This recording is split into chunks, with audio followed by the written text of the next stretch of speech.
अस्सलाम वालेकुम दोस्तों, हमारे YouTube चैनल में आपका स्वागत है। शुक्रिया। चलें शुरू करते हैं। 24 फरवरी 2022 यूक्रेन। सुबह होने से पहले रशियन फोर्सेस ने कई सेंटों से बॉर्डर क्रॉस किया और शहरों में धमाकों की गूंज सुनाई देने लगी। लेकिन यह जंग उस सुबह शुरू नहीं हुई थी।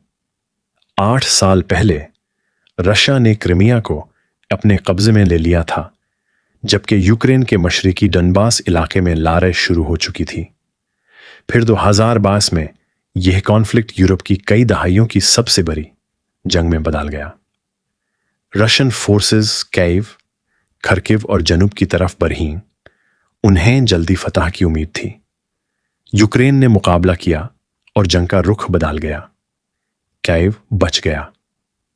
रशियन ट्रूप्स ने नॉर्दर्न यूक्रेन से विड्रॉवल की, जबकि लड़ाई मशरिक और जनूब की तरफ मुंतकिल हो गई। सालों बाद भी मिसाइल्स, ड्रोन्स, ट्रेंचेस और आर्टिलरी बैटलफील्ड पर हावी हैं। और सवाल अब भी वही है, यह जंग कैसे खत्म होगी?